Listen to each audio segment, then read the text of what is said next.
dan tahu kapan saatnya gula merah benar-benar larut. Tapi pagi itu, aku kehilangan irama.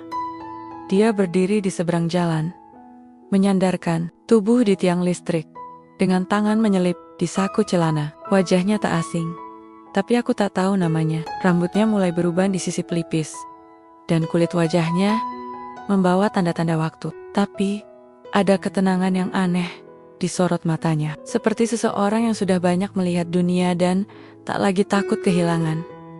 Aku pura-pura sibuk menuangkan adonan kecetakan, tapi mata ini, entah kenapa, mencuri-curi pandang. Lelaki itu menyeberang perlahan. Langkahnya santai, tapi mantap. Aku menunduk, membersihkan tepian loyang dengan ujung kain lap. "Sudah buka, Bu?" tanyanya. Suaranya serak, tapi hangat. "Sudah, Pak. Baru matang. Apemnya masih hangat," jawabku sambil tersenyum tipis. Mataku tak berani menatap langsung. Baunya mengingatkan saya sama ibu saya dulu. Dia sering bikin begini waktu saya kecil. Aku mengangguk. Banyak orang berkata begitu. Dan entah kenapa, selalu membuat dadaku sedikit hangat. Aku memilihkan 2 buah apem yang paling bagus. Kubungkus rapi dalam kertas minyak dan memberikannya. Tinggal sendiri di rumah, tanyanya lagi pertanyaan itu agak membuatku tertegun. Bukan karena nadanya menggoda, tidak sama sekali, tapi karena aku sudah lama tidak mendapat pertanyaan semacam itu yang terasa pribadi. "Iya, anak-anak sudah pada menikah. Saya tinggal sama diri sendiri. Dan dapur ini," jawabku sambil tersenyum, sedikit menahan sesuatu di tenggorokan. Dia menerima bungkus apemnya, mengangguk singkat, lalu pergi tanpa banyak kata. Tapi sebelum benar-benar pergi, dia sempat menoleh. Pandangannya tak tajam, tapi cukup dalam untuk membuatku merasa dilihat. Setelah itu, aku kembali ke adonan. Tapi rasanya tak sama lagi, seperti ada getaran halus di dalam sendok kayu yang kupegang. Sejak pagi itu, tiap kuhirup wangi apem matang, aku tak hanya mengingat kenangan tapi juga menunggu langkah kaki lelaki di seberang warung.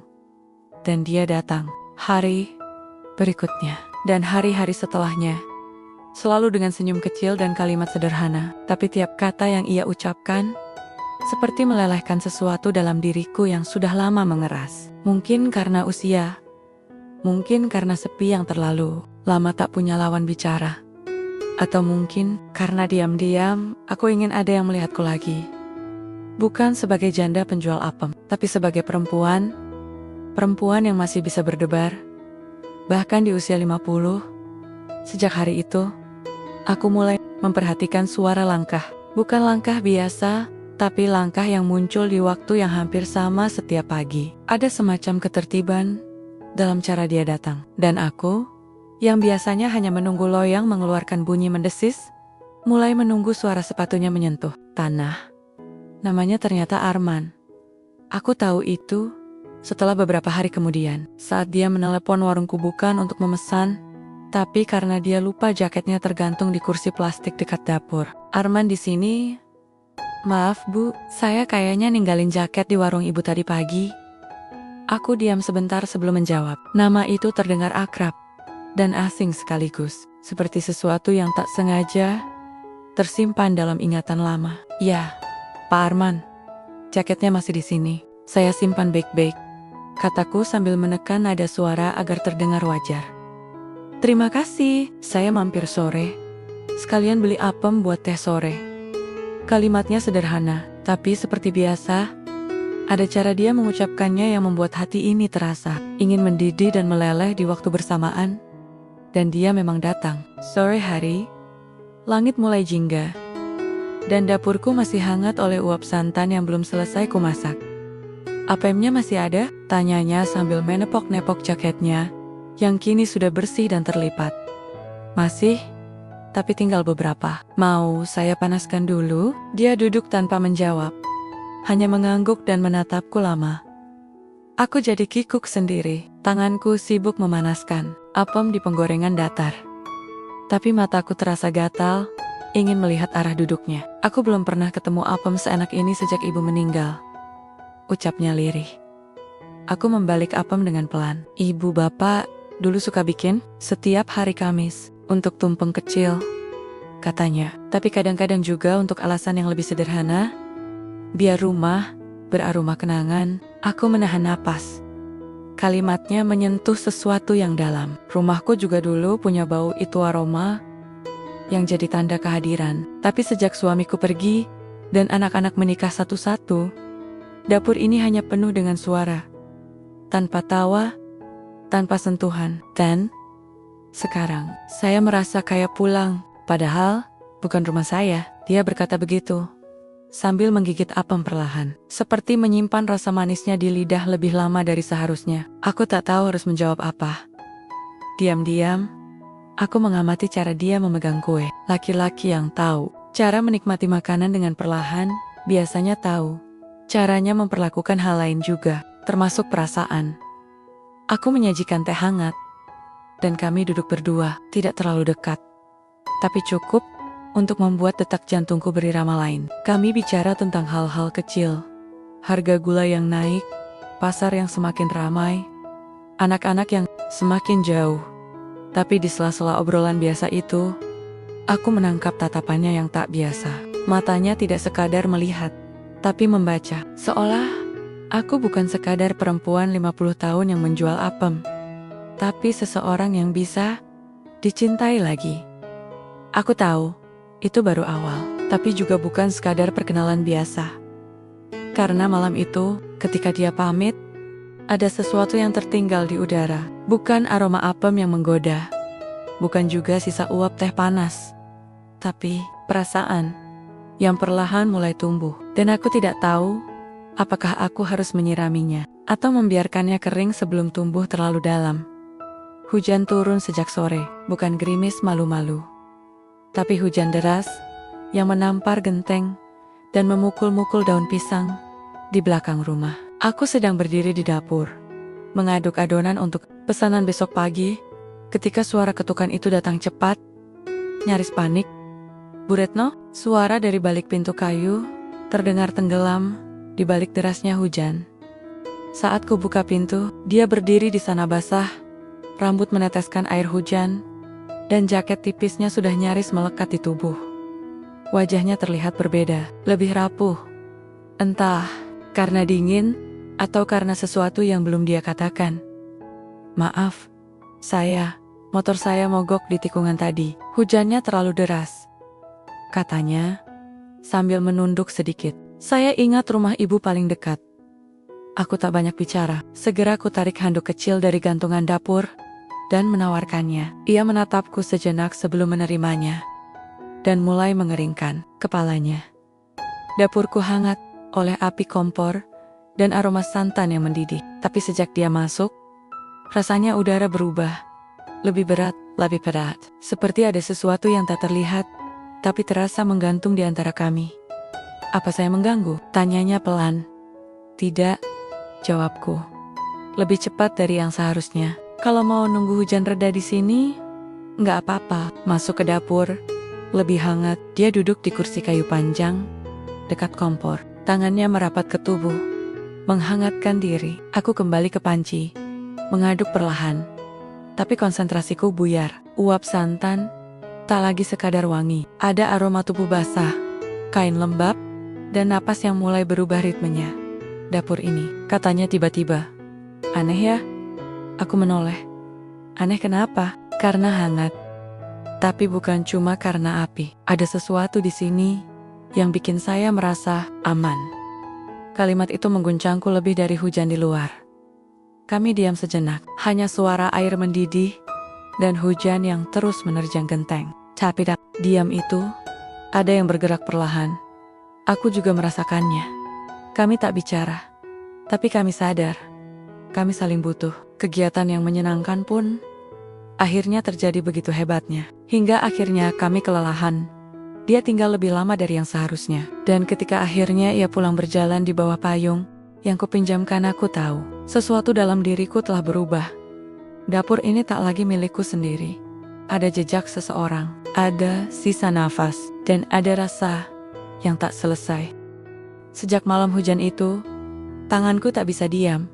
Tapi pikiranku justru tak pernah tenang. Adonan apem yang biasanya bisa kuolah dengan mata tertutup, kini terasa seperti teka-teki yang tak bisa kupecahkan. Sendok kayu itu masih kugenggam, tapi rasanya bukan aku yang menggerakkan. Jantungku masih menggulung-guli suara nafasnya di balik uap dapur.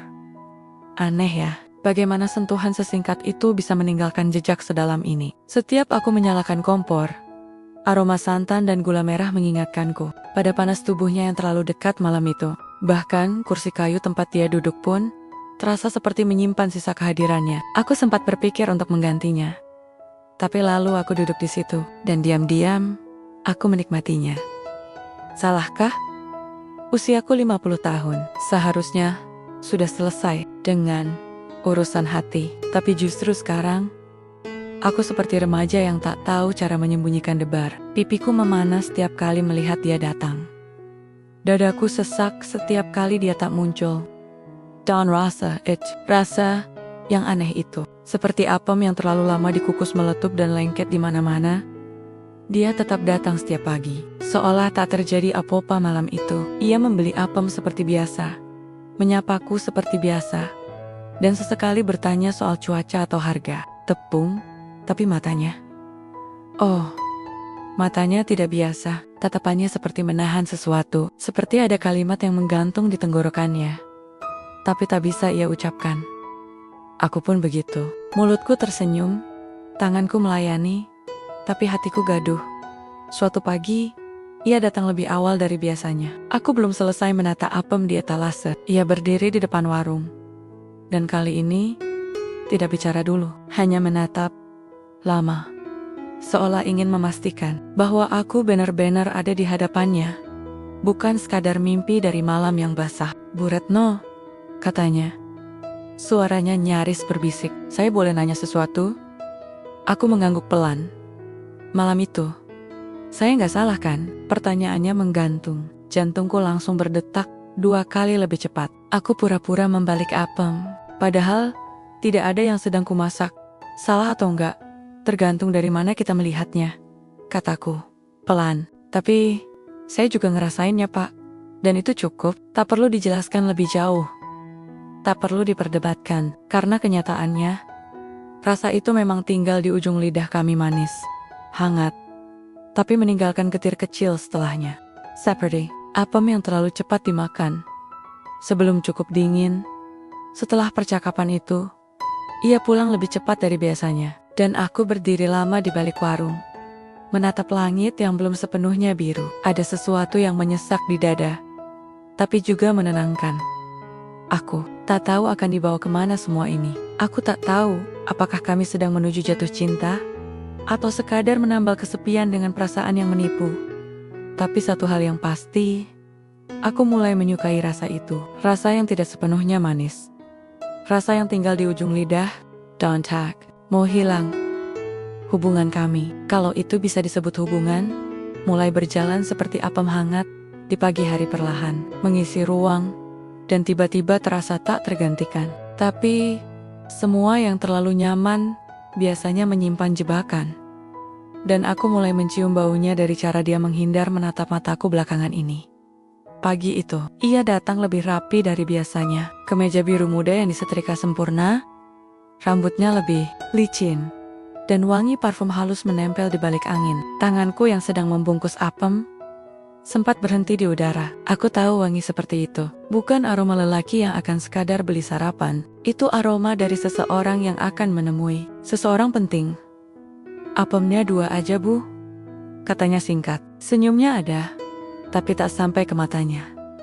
Tumben rapi, Pak, ucapku sambil mencoba terdengar ringan. Ada urusan, aku bertanya lebih, tapi hatiku bodoh. Seperti biasa sudah bicara sendiri, dan seperti mencari pembenaran dari firasat itu, aku berdiri di balik tirai dapur, ketika mobilnya berlalu. Bukan motor, mobil. Ia menjemput seseorang di ujung gang. Perempuan. Dari balik kaca mobil, aku hanya bisa melihat siluet wajahnya. Rambut panjang, dikunci rendah, pakaiannya sederhana, tapi cara dia membuka pintu mobil dan duduk di sebelah Arman. Ada kebiasaan di situ, kebersamaan lama yang tak bisa dibuat-buat. Tanganku gemetar sedikit saat kembali ke meja adonan. Ku kocok telur terlalu keras, hingga pecah kuningnya lebih cepat dari biasa. Sesuatu dalam diriku mulai runtuh, meski aku tak punya hak untuk merasakannya. Kami bukan siapa-siapa. Dia bukan milikku. Aku bukan pasangannya. Kami hanya dua orang dewasa yang kebetulan sedang kesepian di waktu yang sama. Tapi kenapa rasanya seperti dikhianati? Arman tak datang keesokan harinya. Bahkan lusa pun tidak. Dan pada hari ketiga, aku sudah mulai berhitung dengan jari. Menyibukkan diri dengan pesonon-pesonon kecil. Pura-pura tertawa dengan pelanggan. Tapi malamnya, hanya sepi yang duduk bersamaku. Sampai, akhirnya, sore itu, dia datang. Berdiri diam di depan warung. Saat warung hampir tutup, aku tak langsung menyambut. Tapi tubuhku seperti punya ingatan sendiri. Bergerak pelan mendekat, walau hati masih penuh luka kecil yang belum diberi nama. "Boleh duduk?" tanyanya. Aku mengangguk. "Hanya itu. Kemarin, mantan istri saya datang," katanya pelan. Sialah, mengaku pada seorang guru yang tak ingin dia kecewa. Aku menoleh. "Masih sering ketemu?" "Tidak. Tapi dia sakit, datang untuk bicara soal warisan anak, rumah, hal-hal yang tertunda waktu dia pergi dulu." Aku diam. "Dia bukan kembali untuk saya," lanjutnya. "Tapi saat dia duduk di mobil itu, saya lihat wajahmu." Di benaknya, "Mungkin karena kamu mirip dia, atau karena kamu bukan dia." Aku tidak langsung paham maksudnya, tapi sorot matanya penuh rasa bersalah dan kejujuran yang mentah membuat dadaku terasa sesak. "Aku gak butuh pengakuan," kataku. Akhirnya, "Tapi aku gak mau jadi bayangan siapa-siapa." Dia menunduk. "Kalau mau tinggal di masa lalu, silakan. Tapi jangan datang ke dapur ini, hanya untuk mengingat siapa yang sudah pergi." Aku masuk kembali ke dapur.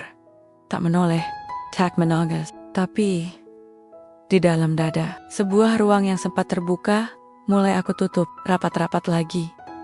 Dengan rasa, dengan kehormatan, dengan harga diri seorang perempuan yang pernah kehilangan dan tak ingin kehilangan dirinya sendiri lagi. Warung kembali tenang. Tak ada lagi suara tawa Arman saat ia bercanda soal apem gosong. Tak ada lagi langkah sepatunya yang ku kenal dari kejauhan. Yang ada hanya aku, panci besar, dan suara adonan yang kembali jadi satu-satunya irama yang setia. Aku pikir semuanya sudah mulai tenang. Sampai suatu siang, saat matahari mulai condong ke barat, seorang lelaki datang. Bukan pelanggan biasa, wajah itu, wajah yang sudah kukubur bertahun-tahun lalu.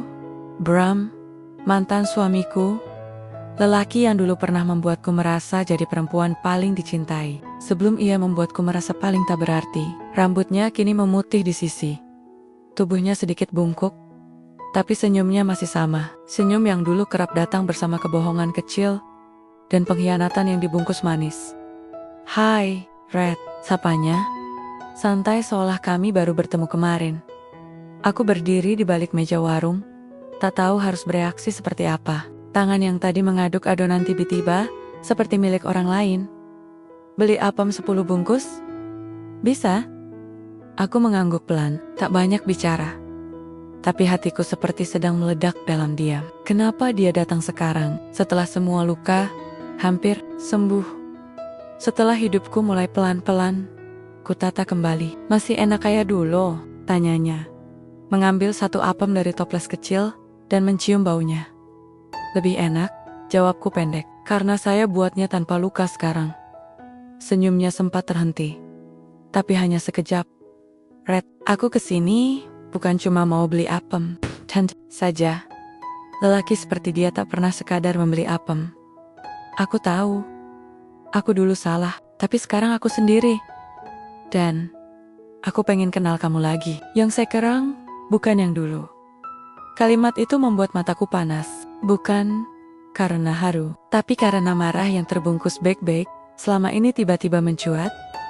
"Kamu mau kenal aku, yang perempuan yang ngaduk adonan tengah malam sendirian, yang belajar hidup dari nol setelah ditinggal, yang tiap hari berjuang tanpa janji? Kamu yakin kuat kenal dia?" Suaraku bergetar, tapi mataku tajam menatapnya. Dia terdiam.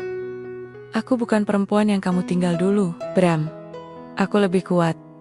Dan aku nggak butuh kamu lagi untuk merasa utuh. Ia tersenyum pahit. Tapi kamu juga nggak bisa menyangkal kalau sebagian dari hidupmu pernah ada di hidupku. Betul, jawabku. Tapi sekarang, bagian itu sudah kubungkus rapi. Kayak apem basi yang nggak dibuang, tapi juga nggak akan pernah kuhidangkan lagi.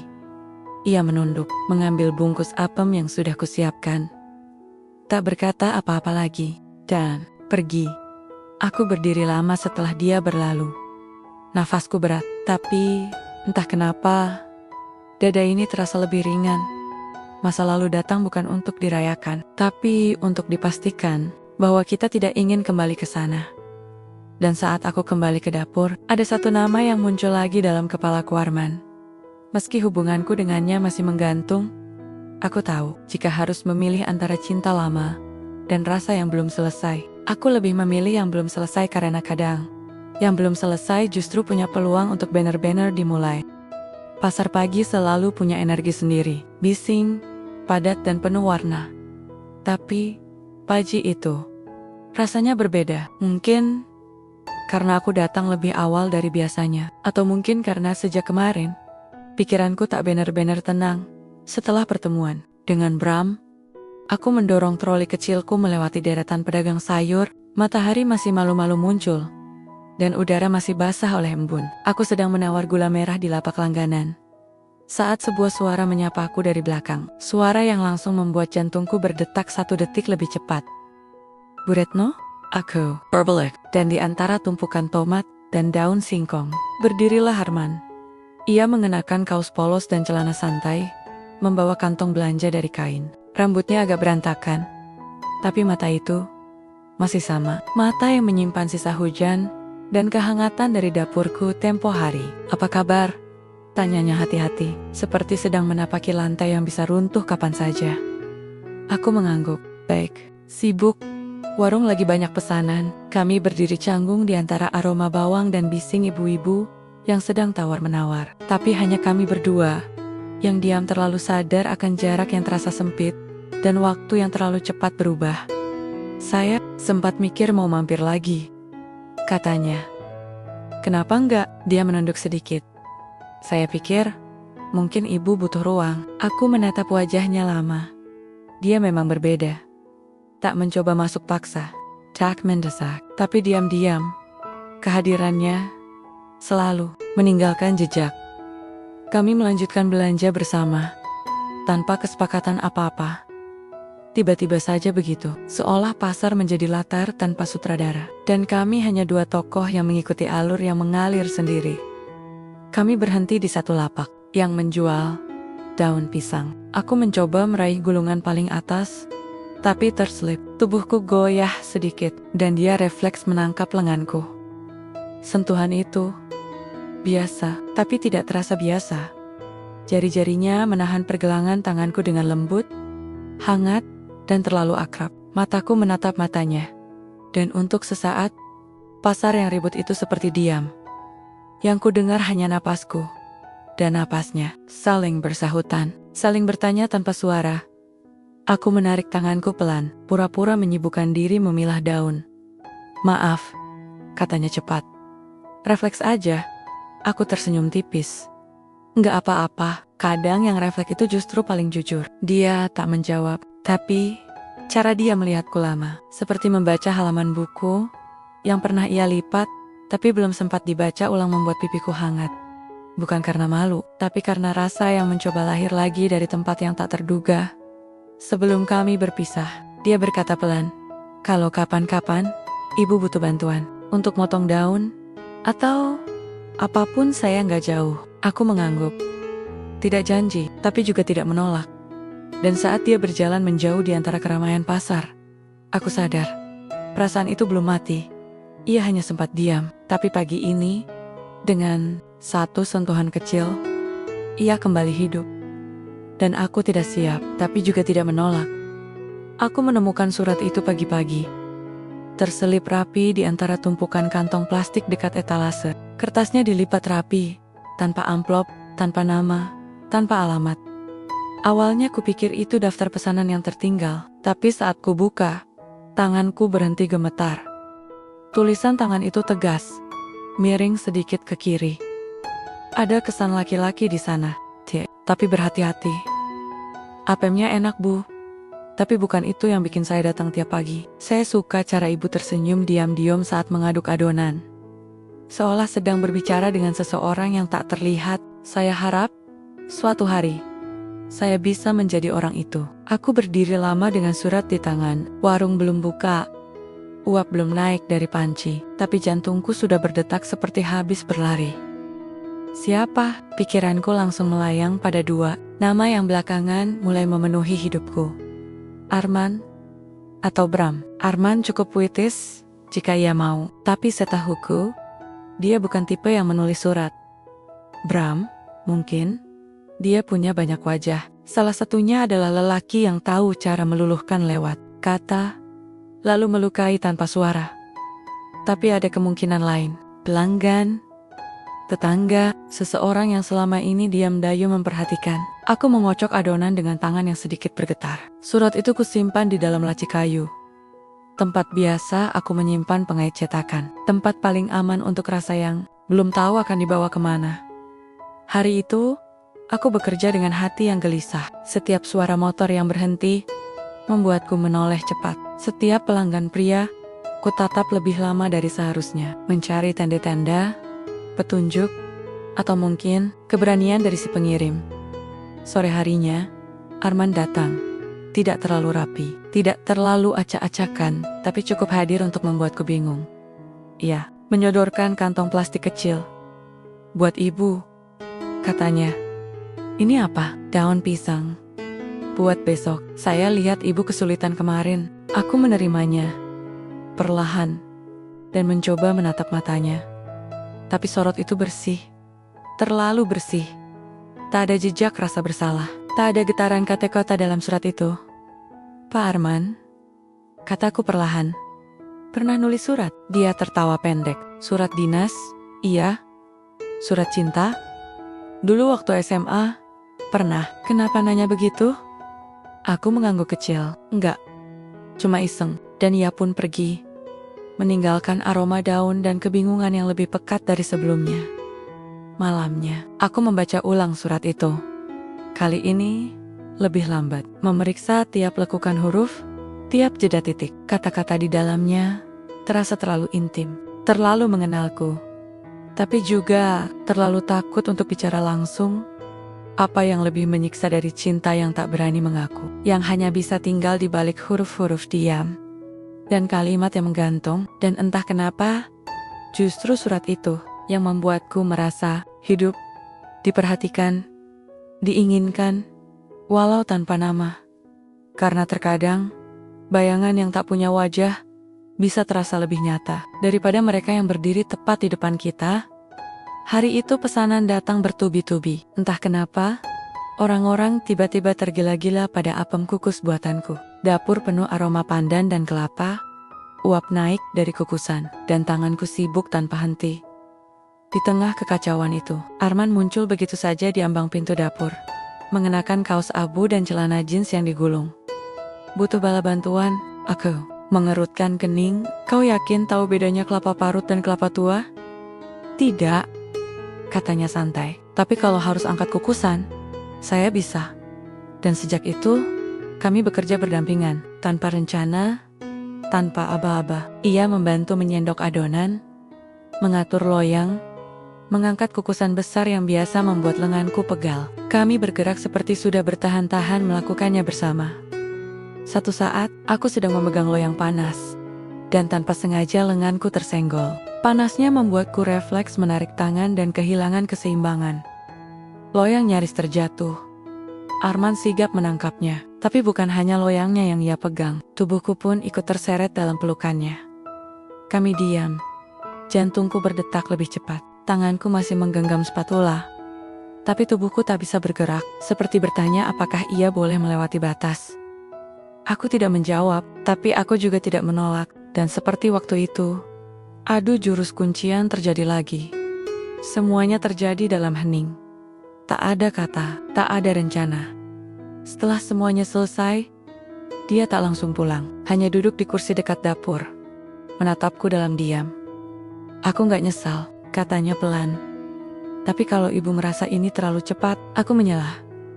Aku gak merasa apa-apa, cuma butuh waktu. Dia mengangguk. Saya bisa tunggu, tapi saya juga manusia, Bu.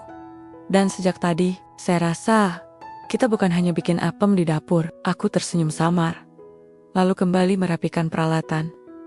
Dalam hati, aku tahu, ini bukan hanya tentang dapur yang panas, tapi tentang dua orang dewasa yang selama ini menahan diri sampai batas itu sendiri yang akhirnya meleleh. Dan sejak hari itu, setiap kali aku masuk dapur, rasanya tak sama lagi. Hari Minggu itu, langit tampak bersih, seperti tak ada luka yang tertinggal. Aku tak punya rencana keluar rumah, tapi Arman datang dengan 2 bungkus nasi kucing dan sebotol teh hangat. Mau piknik kecil-kecilan, katanya, dengan senyum khasnya, yang masih sulit kutebak, apakah tulus atau terlalu sering digunakan pada banyak wanita lain. Sebelum awalnya aku ingin menolak, tapi hari itu terlalu kosong, dan entah kenapa, aku lelah melawan kesepian. Kami berjalan kaki menyusuri gang kecil, membawa tikar dan plastik berisi makanan. Tak jauh, ada lapangan tua yang dulu digunakan untuk pasar malam. Sekarang, tanahnya kering dan rumput liar menjalar seenaknya. Tapi di bawah pohon besar di ujung lapangan, anginnya tenang. Kami duduk di sana, membuka bungkusan makanan, dan mulai berpikir pelan-pelan, seperti 2 orang yang tak ingin menyakiti satu sama lain dengan kejujuran. Saya pernah kesini dulu, ucap Arman tiba-tiba, menatap pohon yang menaungi kami. Dulu, waktu istri saya masih ada, kami sering duduk di sana. Ia menunjuk bangku semen yang sudah retak. Aku terdiam, tak ingin bertanya, tapi tak sanggup pura-pura tidak dengar. Kami sering bertengkar. Waktu itu, lanjutnya. Tapi, kalau sudah sampai ke tempat ini, kami diam. Duduk berdua, nggak ngomong, tapi tahu apa yang dirasakan masing-masing. Aku hanya mengangguk, perlahan membuka kotak kecil dalam hatiku. Aku juga pernah kesini, kataku pelan, sama almarhum suamiku. Tapi bukan waktu bahagia, aku kesini sendiri. Setelah bertengkar hebat, duduk diam, berjam-jam, sambil nunggu marahku reda. Kami tertawa kecil, pahit, aneh. Bagaimana satu tempat bisa menyimpan 2 luka dari 2 hati yang berbeda, tapi serupa. Mata kami bertemu sesaat, tak ada cinta di sana, hanya pengertian. Dan pengertian kadang lebih menenangkan dari kasih yang membara. Arman, ucapku pelan. Apa kau pernah takut kalau kita hanya saling mengisi ruang kosong? Bukan benar-benar saling mencintai. Dia menghela napas, lalu menoleh ke arah langit. Saya takut, tapi saya lebih takut kalau nggak pernah nyoba. Aku menunduk. Rumput di bawah kami bergoyang pelan. Waktu seperti berjalan lambat, tapi hati kami sudah berlari jauh. Kalau suatu hari, aku berhenti membuka pintu rumah untukmu, kataku nyaris berbisik. Apa kau akan tetap menungguku? Dia tak langsung menjawab, tapi ia menggenggam tanganku henggat. Mantap, yang aku tunggu bukan pintu, tapi kau. Dan saat itu, untuk pertama kalinya, dalam waktu yang sangat lama, aku merasa tidak sendiri. Bukan karena ada lelaki di sampingku, tapi karena luka di dalamku akhirnya dimengerti tanpa harus dijelaskan. Pagi itu, aku membuka pesan dari ponsel seperti biasa. Banyak pelanggan rutin yang memesan untuk arisan, pengajian, dan hajatan. Tapi satu nama di antara pesen-pesen itu membuatku berhenti mengaduk adonan. Rima bukan sekadar nama biasa. Aku mengenalnya, atau lebih tepatnya, pernah mendengarnya. Dari cerita Arman, Rima mantan kekasihnya, sebelum ia menikah, wanita yang, menurutnya, pernah membuatnya percaya cinta, bisa memaafkan apapun, sebelum akhirnya ia dikhianati. Pesan itu pendek, tapi menusuk. Bu, saya ingin pesan 200 biji apem kukus untuk syukuran kecil. Tapi, saya ingin minta satu hal, tolong yang mengantarkan nanti, Pak Arman saja. Saya tahu kalian dekat, tapi anggap saja ini urusan yang belum selesai. Aku membaca ulang kalimat itu berkali-kali. Tangan gemetar sedikit, bukan karena takut kehilangan Arman, Tapi karena luka yang tiba-tiba terbuka, padahal belum sempat benar-benar sembuh, aku tidak membalas pesan itu, tapi aku simpan nomornya.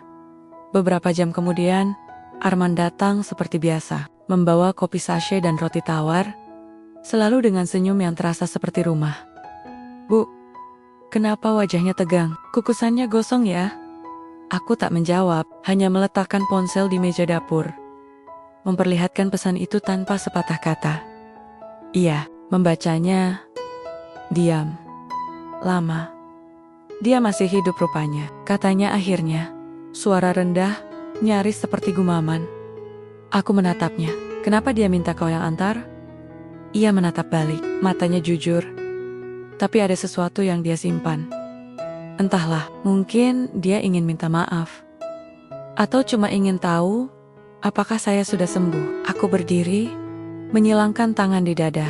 "Dan, kau mau ke sana?" Dia mendekat. "Bu, dengar dulu, saya datang bukan karena masih ada rasa, tapi karena saya ingin tutup lembarannya. Kita nggak bisa membangun sesuatu yang kokoh kalau fondasinya masih penuh sisa orang lain. Aku ingin percaya, tapi ada bagian dari hatiku yang takut. Kalau kau pergi, pastikan bukan untuk membuka pintu lama," kataku pelan. Arman menyentuh bahuku. Saya cuma ingin menutupnya dengan benar. Hari pengantaran itu datang.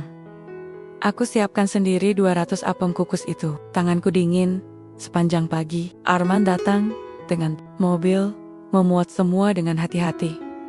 "Saya nggak akan lama," katanya sambil memandangku dalam. "Dan saya akan kembali." Aku mengangguk, tapi tak bisa menatap matanya. Sore menjelang malam, baru dia pulang. Wajahnya lelah, tapi entah kenapa, ada ketenangan yang sebelumnya tak kulihat. Aku bertemu dia. Kami bicara. Katanya, duduk di kursi dapur yang kini jadi saksi terlalu banyak hal. Dan aku bilang, maafnya, tidak aku butuhkan, karena hatiku sudah ada di tempat lain. Dia mendekat. Dan tempat itu, Bu, adalah di sini. Di rumah yang baunya selalu wangi kue. Dan di dapur yang terlalu sempit, tapi hangat. Aku menahan napas, menatap wajahnya. Dan untuk pertama kalinya, aku percaya, kadang yang membuat cinta terasa nyata, bukan rayuan atau sentuhan, tapi keberanian seseorang menutup pintu masa lalu, agar kita bisa membuka jendela untuk hari esok. Hari itu aku baru saja menyelesaikan pesanan kue untuk rapat RT, ketika Arman datang tanpa kabar. Tapi bukan itu yang membuatku terkejut. Di sampingnya berdiri seorang pemuda jangkung, berusia sekitar 20-an, dengan rambut acak dan raut wajah yang menyerupai Arman. "Persis. Bu, kenalin," ucap Arman pelan. "Ini Dava, anak saya." Menelan ludah. Meski tahu Arman pernah menikah, aku tak pernah benar-benar membayangkan bentuk nyatanya. Kini masa lalunya berdiri di depan pintu dapurku, menatapku seperti teka-teki yang belum ingin ia pecahkan. "Halo Tante," ucap Dava, sopan, tapi matanya dingin, bukan marah, lebih seperti waspada. Aku hanya tersenyum. "Masuk, duduk dulu. Mau teh atau kopi?" Arman kelihatan canggung, wajahnya menua dalam satu sore itu saja. Dava duduk, tapi sikapnya tetap kaku, seolah tempat ini asing dan ia tak ingin menetap lama. "Saya pulang karena kuliah lagi libur. Mau ketemu Bapak juga, ya? Lihat-lihat dunia barunya," kata Dava dengan nada yang tak bisa kusimpulkan, antara sinis atau hanya jujur. Aku mengangguk. "Dunia barunya lagi banyak tepung dan gula," jawabku. Mencoba bercanda, tapi tak ada yang tertawa. Sore itu berjalan lambat. Kami makan bersama, duduk bertiga di meja makan kecil. Aku merasa seperti tamu di rumahku sendiri. Setelah makan, Dava pamit ke kamar depan untuk istirahat. Arman menatapku, menyesap teh dengan gelisah. "Saya nggak tahu harus kasih tahu gimana," katanya akhirnya. Dava itu anak yang tajam. Dia tahu saya dekat dengan seseorang, tapi dia nggak pernah lihat wujudnya sampai hari ini. Aku menatapnya lelah. "Dan menurutmu, bagaimana dia melihatku?" Arman menggenggam tanganku di bawah meja. "Saya harap dia bisa lihat apa yang saya lihat. Perempuan yang kuat, lembut, yang menyembuhkan saya tanpa pernah mengaku sedang menyembuhkan. Aku ingin menangis, tapi tak ada air mata. Malamnya, saat aku sedang menutup jendela dapur, Dava tiba-tiba berdiri di ambang pintu. "Tante," katanya pelan. "Saya cuma ingin tahu, apa tante serius sama bapak saya?" Pertanyaan itu menamparku, lebih keras dari semua penolakan yang pernah ku dapat dalam hidup. Aku menatapnya. Kalau tidak serius, aku tak akan biarkan dia mengantar pesanan-pesananku. Tak akan biarkan dia melihat rambutku di pagi hari yang belum sempat disisir. Dan tak akan pernah ku biarkan dia duduk di meja dapur ini. Dava menandok. Enter Karana. Malu? Atau mulai mengerti? "Aku tak ingin menggantikan siapapun," lanjutku. "Tapi aku ingin ada jika dia masih ingin ditemani. Itu saja." Dava diam lama, lalu mengangguk kecil. "Aku ngerti tante, dan aku harap bapak bahagia. Hanya tapi cukup untuk menyalakan harapan. Kadang yang paling sulit bukan meraih hati lelaki, tapi menggapai anaknya yang menyimpan kunci. Bukan hanya ke masa lalu mereka, tapi ke masa depan yang tak akan bisa kau masuki sendiri." Hujan turun sejak sore, deras dan malas berhenti. Dapur kecilku dipenuhi aroma kayu manis dari apem kukus yang sedang aku kukus untuk pesanan dini hari. Di luar, suara hujan menggantikan musik radio yang kupadamkan karena terlalu gaduh untuk hati yang tak tenang. Sudah 2 hari Arman tak datang. Katanya, ada urusan keluarga, tapi nada pesannya singkat dan dingin. Seperti lelaki yang tidak ingin menjelaskan terlalu banyak karena takut penjelasannya malah membuka luka baru. Aku tak membalas pesannya hari ini. Biarlah, pikirku, kalau dia ingin datang, dia akan datang. Kalau tidak, dapur ini akan tetap panas, uap tetap naik, dan hidup harus terus digulung seperti adonan. Menjelang malam, suara motor berhenti di depan rumah. Bukan motor Arman. Kupandangi dari balik jendela. Dava. Ia berdiri di bawah hujan. Jaketnya basah. Mata tajamnya tampak menyimpan sesuatu. Aku bukakan pintu. "Masuklah." "Hujan segede gitu," kataku. Tapi dia tak bergerak. Justru berkata pelan, "Tante, bisa ikut saya sebentar? Ada yang perlu tante lihat." Aku ragu, tapi langkahku tetap mengikuti dia masuk ke mobilnya. Basah, dingin, tapi lebih dingin lagi firasatku. Kami tak bicara selama perjalanan. Hujan mengetuk kaca seperti suara dari masa lalu yang ingin masuk kembali.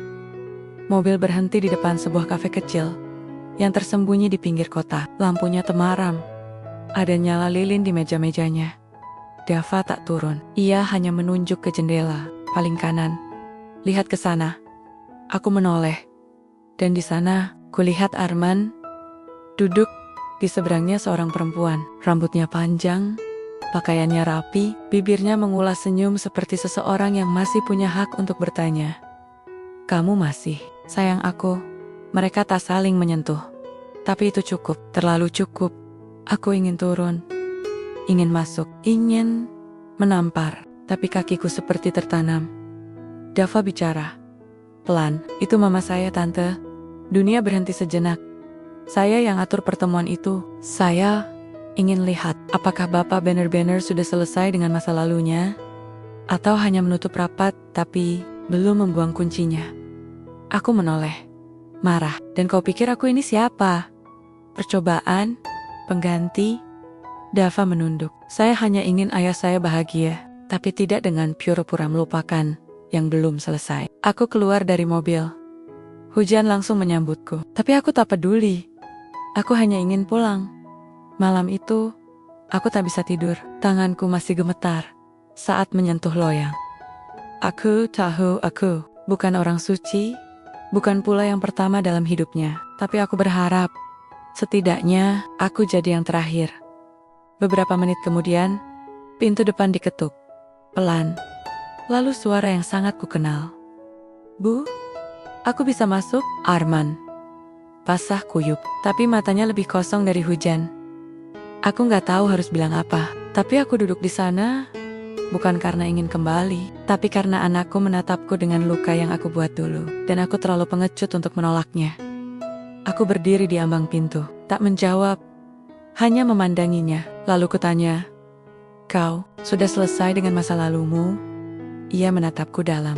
Aku belum, tapi aku ingin bersamamu. Kadang cinta bukan soal siapa yang duluan, tapi siapa yang mau bertahan di tengah hujan sambil menunggu luka itu sembuh bersama. Dan malam itu, untuk pertama kalinya, aku biarkan dia masuk ke rumahku. Bukan hanya dengan tubuhnya, tapi dengan hatinya yang basah oleh penyesalan. Pagi datang tanpa suara. Setelah hujan semalam, tanah basah, udara lembab, dan hatiku masih terasa seperti loyang kosong yang belum diisi adonan. Tapi ada satu hal yang berbeda pagi ini. Dia masih di sini.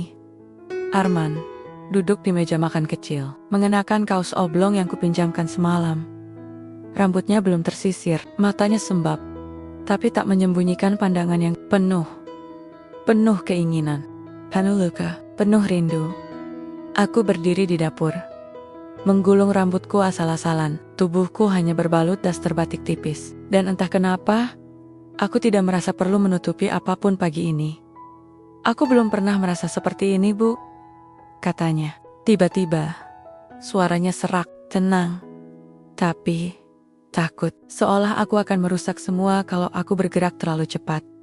Aku tersenyum pelan. Mungkin karena kita bukan lagi anak muda. Kita tahu apa yang bisa hancur kalau tak hoti-hoti. Dia bangkit, mendekat perlahan. Di antara kami berubah hangat, bukan hanya karena kompor, tapi karena jarak tubuh kami tak lagi punya alasan untuk berjauhan. Tangannya menyentuh pinggir meja, nyaris menyentuh jemariku. Kain batik ini, ujarnya lirih. Aromanya bikin aku ingin pulang. Aku menahan napas. Kata-katanya sederhana, tapi cara ia mengucapkannya dengan mata menyusuri tubuhku. Dengan suara pelan yang nyaris seperti bisikan doa membuatku nyaris lupa siapa diriku. Sebelum pagi ini, boleh aku peluk? Tanyanya. Aku tidak menjawab. Aku hanya memejamkan mata dan membiarkan tubuhku bergeser sedikit. Cukup untuk membuat jarak itu lenyap. Pelukannya tidak liar, tidak tergesa, tapi hangatnya seperti sore hari saat loyang kue baru dikeluarkan dari oven, bau manis, lelah, dan memuaskan. Kami berdiri begitu cukup lama, bahkan suara detak jam dinding pun seakan memberi ruang. Ada yang melebur pelan di antara kami, rasa rindu yang terlalu lama disimpan, akhirnya keluar tanpa kata. Aku ingin tinggal di sini lebih lama, katanya di leherku. Aku hanya membalas, tapi kamu harus tahu, aku bukan tempat singgah. Dia memelukku lebih erat. Justru karena itu, aku ingin menetap. Aku tak menjanjikan apa-apa, tapi pagi itu, untuk pertama kalinya, aku merasa tubuhku tak hanya dirindukan tapi dihargai. Disentuh dengan gentleness yang tak kupikir masih ada di umurku ini. Seolah keriput, perut yang tak lagi rata, dan kulit yang mulai mengendur. Tak pernah jadi penghalang untuk dicintai secara utuh. Hari itu, dapurku sepi. Tak ada pesanan, tak ada aroma apem. Hanya ada aku dan Arman, duduk berdua di ruang tamu. Sore yang hening, dan secangkir teh yang tak sempat disentuh. Kami tak banyak bicara sejak pagi, tapi bukan karena marah, melainkan karena terlalu banyak yang ingin dikatakan, dan tak tahu dari mana memulainya. Bu, katanya akhirnya, pelan, seperti mengaduk udara. Kalau aku bilang, aku ingin pindah ke sini, tinggal di rumah ini bersamamu, kau akan takut? Aku menatapnya, jantungku berdebar, tapi bukan seperti biasanya. Ini bukan debaran cinta remaja, ini adalah detak yang tahu konsekuensi. Takut? Iya, tapi bukan karena kamu. Aku takut karena aku tahu rasanya ditinggal, dan kalau aku kehilangan kamu suatu saat nanti, aku tak yakin bisa masak kue lagi. Ia tertawa kecil, tapi matanya tidak ikut tertawa. Justru ada genangan di sana. Lalu ia bergeser mendekat, perlahan, dengan gerakan orang yang tahu ia sedang melangkah ke sesuatu yang suci atau berbahaya.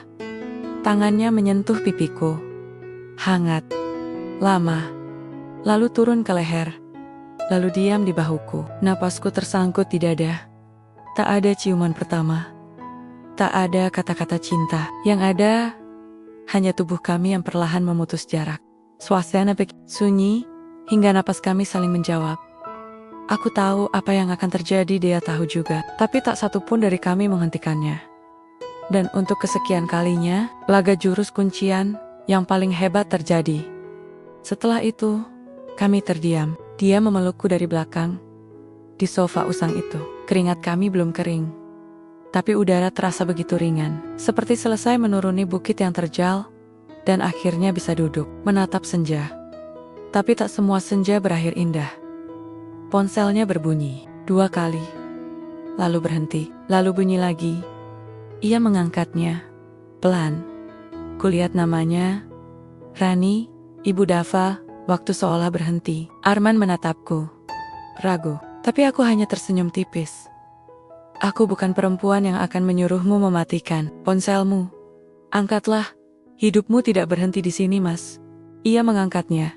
Melangkah ke halaman depan. Tapi sebelum keluar, ia sempat mencium keningku seperti orang yang takut tak akan kembali. Dan memang benar, setelah itu, ia tak kembali malam itu. 3 hari berlalu, tak ada kabar. Aku menyalakan kompor seperti biasa. Mencampur tepung, santan, dan gula. Tapi semuanya terasa seperti gerakan mekanis. Tidak ada aroma yang benar-benar masuk ke hidung. Tidak ada rasa yang benar-benar melekat di lidah. Yang ada hanya bayangannya, tangannya yang sempat menggenggam tubuhku, napasnya yang menempel di leher, dan suaranya yang waktu itu bergetar saat bilang ingin tinggal. Tapi kenyataannya, ia pergi, tanpa kabar, tanpa pesan, tanpa alasan. Aku mencoba menenangkan diri.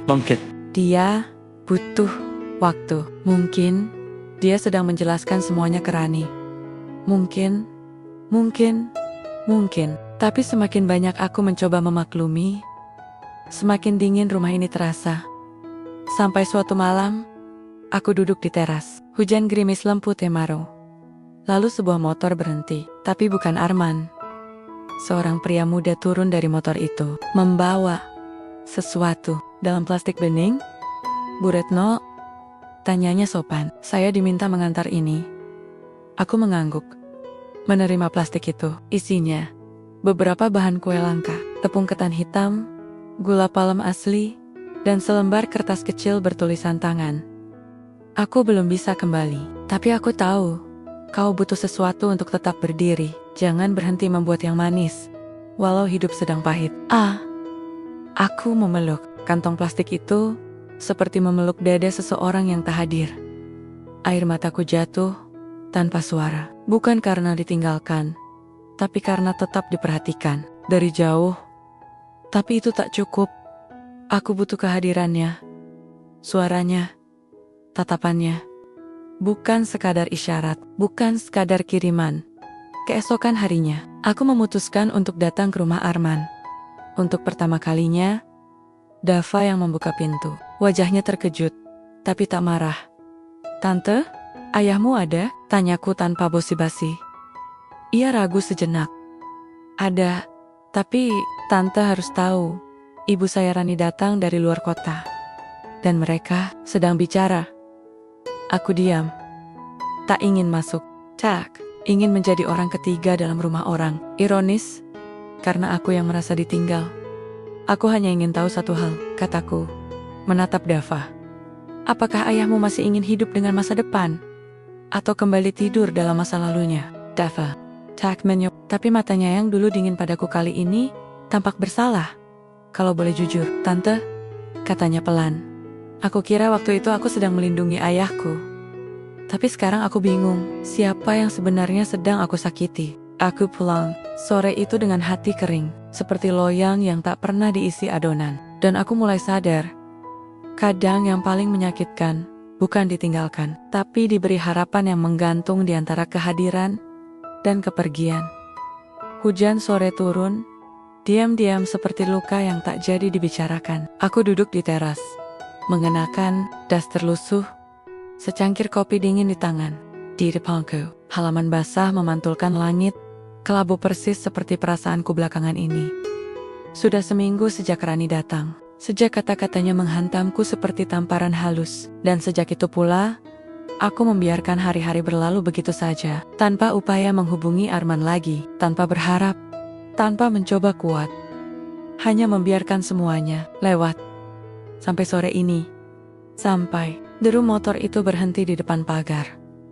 Aku tidak berdiri, tidak melonjak, atau menata rambutku seperti di film-film. Aku hanya duduk, tetap menatap langit, karena aku takut harapanku kembali dibunuh. Kenyataan, tapi langkah itu mendekat. Pasti, berat, dan ketika aroma kenanga menguar lebih dulu, barulah aku menoleh. Arman berdiri di depan pintu, kehujanan, dengan setangkai bunga kenanga di tangan. Bukan mawar, bukan anggrek, tapi kenanga bunga yang lebih sering dipakai untuk mengantar kepergian daripada menyambut kedatangan. Aku nggak bawa banyak kata, katanya pelan. Aku tidak menjawab. Mataku hanya menatap bunganya. Itu bunga yang dulu selalu dipakai Rani waktu kami masih serumah. Di rambutnya, di meja makan, di mobil. Selalu kenanga. Aku tetap diam. Tonsek, aku bawa ke sini. Bukan karena aku ingin membandingkanmu dengannya, tapi karena aku ingin menutup satu musim sebelum mulai musim baru dengan kamu. Hening. Hujan makin deras, tapi di sela suara rintiknya, aku bisa mendengar detak jantungku sendiri. Kenapa kamu pergi waktu itu? Tanyaku akhirnya. Pelan, nyaris tak terdengar. Arman menunduk, karena aku takut kamu beneran mencintaiku. Mataku berkaca. Dan sekarang, dia mengangkat kepalanya. Sekarang aku lebih takut kehilanganmu daripada takut dicintai. Seketika, semua rasa yang kusimpan di dada seolah mencair. Tapi aku tidak berlari memeluknya. Tidak seperti drama-drama klise yang dulu kutonton saat masih muda. Aku hanya berdiri, perlahan, dan mengulurkan tangan mengambil kenanga itu. Kucium pelan, bau kenanga ini. Bukan buat perpisahan kan? Dia menggeleng. Buat penyambutan. Kami tidak berpelukan, tidak saling meraih, tapi untuk pertama kalinya, aku merasakan kehangatan tanpa menyentuh apa-apa. Karena kadang, kehadiran tak perlu dibungkus pelukan. Cukup ada. Dan sore itu, untuk pertama kalinya, dalam hidupku yang sudah separuh abad ini, aku merasa diperjuangkan, bukan hanya diinginkan. Sore itu, aku sedang menata loyang apem terakhir untuk pesanan besok pagi. Ketika Arman datang bersama seseorang. Dava, anak yang selama ini hanya ku kenal dari cerita-cerita Arman. Yang disebutnya keras kepala, tapi sesungguhnya terlalu peka. Yang selama ini tak pernah kulihat langsung, tapi kini berdiri di depanku menatapku dengan mata yang tak bisa kuartikan. Campuran kehot-hation dan kecurigaan. Arman hanya berkata pelan, "Aku ingin kalian saling mengenal, Bu." Aku menatap pemuda itu, yang tingginya melebihi ayahnya. Wajahnya tak seramah bayangan yang sempat kubangun, tapi tatapannya jelas bukan tatapan benci. Lebih mirip waspada. Kami duduk di meja makan. Diam. Aku menyajikan apem hangat. Walau tahu, tak ada makanan yang bisa langsung mencairkan jarak seperti ini. Dava mengambil satu potong, menggigitnya perlahan, lalu bertanya tiba-tiba, "Apa ibu tahu? Ayah saya pernah mencoba bunuh diri 2 tahun lalu." Pertanyaannya seperti pisau yang menyayat tenang, yang kupaksa tumbuh selama ini. Arman terdiam. Tangannya gemetar, dan aku tak tahu harus menjawab apa. Dava melanjutkan, masih dengan nada datar, "Kami tak bilang ke siapa-siapa. Pauken besar pun tidak tahu, tapi saya tahu, karena saya yang menemukan beliau di lantai kamar mandi, dengan botol obat tidur kosong di sebelahnya." Aku menatap Arman. Ia menunduk, seolah beban masa lalunya baru saja ditumpahkan di meja makan ini. Ayah saya bukan hanya patah hati karena Ibu Rani. Dia juga hancur, karena merasa gak ada yang bener-bener butuh dia, kata Dava pelan. Aku menelan ludah. Tiba-tiba apem di hadapanku terasa pahit. Dava menoleh padaku. Tatapannya dalam, tapi tak lagi dingin. "Jadi maaf, Bu, kalau saya kelihatan kurang sopan, tapi saya hanya ingin pastikan Ibu benar-benar ingin beliau, bukan sekadar menemani sepi." Aku tak langsung menjawab, karena ini bukan pertanyaan ringan. Ini bukan soal cinta, atau gairah, atau kesepian semata. Ini soal tanggung jawab terhadap jiwa seseorang yang pernah retak, dan belum tentu pulih sepenuhnya. Lalu, aku berkata lirih, Kalau aku hanya ingin teman tidur, sudah lama aku bisa dapat. Tapi aku bertahan sendirian selama ini karena aku tahu aku butuh seseorang yang benar-benar tinggal, bukan sekadar lewat. Dava menatapku lama. Kemudian ia menunduk dan mengangguk kecil. Baiklah, katanya, pelan tapi tegas. Saya percaya untuk sekarang. Tapi tolong, jangan patahkan dia lagi. Kalimat itu sederhana, tapi menusuk seperti doa dari anak yang menyimpan banyak luka. Hari itu, aku tahu, mencintai Arman bukan lagi urusan dua orang dewasa yang kesepian, tapi juga tentang menjaga hati anaknya, yang diam-diam mencintai ayahnya jauh lebih dalam dari yang pernah terlihat. Aku tak pernah menyangka, sore itu, langit bisa begitu jujur.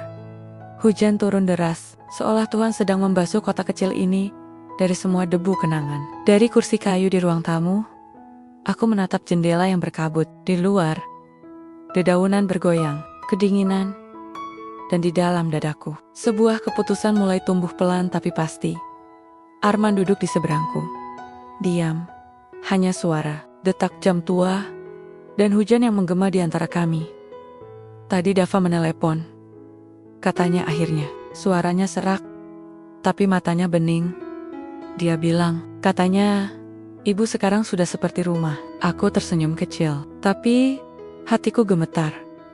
Aku gak pernah nyangka akan datang hari di mana anakku mengizinkanku mencintai lagi. Lanjutnya, apalagi dengan begitu tenang. Aku tak tahu harus bilang apa. Yang kudahu, hujan di luar sana serasa ikut menyimak pembicaraan ini menahan napas bersama kami. Arman menggenggam tanganku, perlahan, hangat, tapi tidak memaksa. Wulan, tik, jantungku makin keras. Sudah lama sekali, sejak ada yang menyebut namaku, dengan suara selembut itu, seolah bukan sekadar nama, tapi doa yang diserahkan kepada semesta. Aku ingin menikah denganmu. Kalimat itu menggantung di udara. Lurus, tegas, tanpa embel-embel romantis berlebihan. Aku menunduk, bukan karena malu, tapi karena takut-takut harapan ini kembali patah. Arman, kataku pelan, kita bukan dua orang muda yang sedang main-main. Aku punya bisnis, tanggung jawab. Aku bukan wanita yang bisa tinggal di rumah dan masak sarapan setiap pagi untukmu. Aku bukan yang seperti itu. Aku juga bukan pria yang bisa memberimu segala yang mewah, katanya cepat. Aku hanya bisa menawarkan satu hal, temani aku menua. Aku menahan napas. Kalimat itu terasa lebih indah daripada 1000 janji, lebih nyata dari segala bunga dan kado, karena ia tidak menjanjikan kemudahan, tapi justru mengundang untuk menapak bersama di jalan yang mungkin tak selalu rata. Dan seperti sudah sepakat dengan waktu, petir menyambar pelan di kejauhan saat aku mengangguk. Tak ada ciuman, tak ada pelukan berlebihan. Kami hanya duduk berdampingan, tangan masih saling menggenggam, menatap hujan yang terus turun.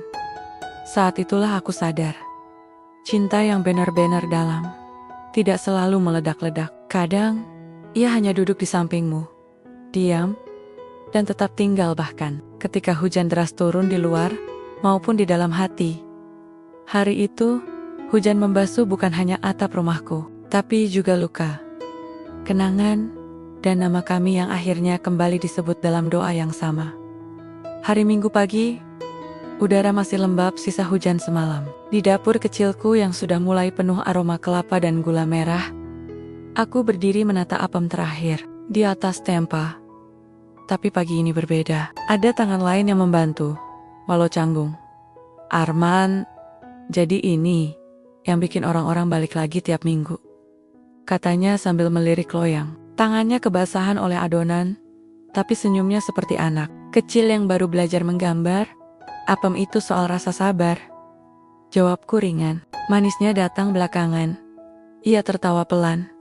Mirip kamu. Aku hanya melirik, pura-pura sibuk mengatur daun pisang di bawah kue-kue mungil itu. Tapi hatiku panas dingin. Pagi itu terasa seperti pagi pertama dalam hidupku yang benar-benar damai. Tidak terburu-buru, tidak ada yang harus ditutupi. Bahkan Dava mengirim pesan, singkat tapi cukup, untuk membuat mataku berkaca titip ayaya. Bu Wulan, jangan suruh dia cuci piring terus. Arman membacanya, lalu mengangkat alis.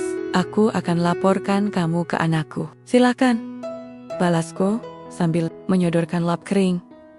Tepat pukul 9, pelanggan pertama datang. Beberapa pelanggan tetap memandang ke arah Arman dengan mata penasaran. Beberapa berbisik pelan. Dan tentu saja, gosip akan mulai beredar hari itu juga. Tapi untuk pertama kalinya, aku tidak peduli. Aku tidak peduli lagi apakah orang tahu siapa Arman bagiku. Aku tidak peduli apakah mereka menganggap kami terlalu tua untuk memulai lagi. Karena hari itu, aku tahu, hidup bukan tentang berapa lama seseorang tinggal, tapi seberapa dalam ia hadir. Saat apem terakhir ludes dibeli, dan matahari mulai merangkak naik, Arman meraih tanganku di bawah meja kecil sudut warung. Besok, kita berangkat ya? Bisiknya. Ada tempat yang ingin aku tunjukkan. Tempat di mana aku dulu hampir mengakhiri semuanya. Tapi sekarang, aku ingin ke sana bersamamu. Untuk mulai segalanya. Aku menatapnya. Jantungku berdebar. Bukan karena ketakutan, tapi karena tahu masa lalu tak lagi menakutkan kalau dilihat bersama orang yang tepat. Dan setelah itu, tanyaku. Ia tersenyum kecil. Setelah itu, kita lihat saja, hidup ini kadang tak bisa direncanakan. Aku mengangguk, dan di sanalah kami duduk. Di antara sisa daun pisang, gelas kopi setengah dingin, dan tampah kosong bekas apa menunggu pagi, berubah menjadi siang. Dan babak baru perlahan dibuka. Karena cinta di usia seperti kami, bukan tentang gairah sesaat, tapi tentang siapa yang bersedia tinggal ketika semuanya tak lagi mudah. Tapi justru terasa lebih berarti. Dan di luar warung mungil itu, seorang wanita bertopi lebar dayam-dayam memotret kami. Aku tak menyadari itu. Belum, tapi kelak, foto akan tersebar di media sosial. Dan hidupku, hidup kami, akan kembali berubah lagi. Namun itu cerita untuk lain waktu.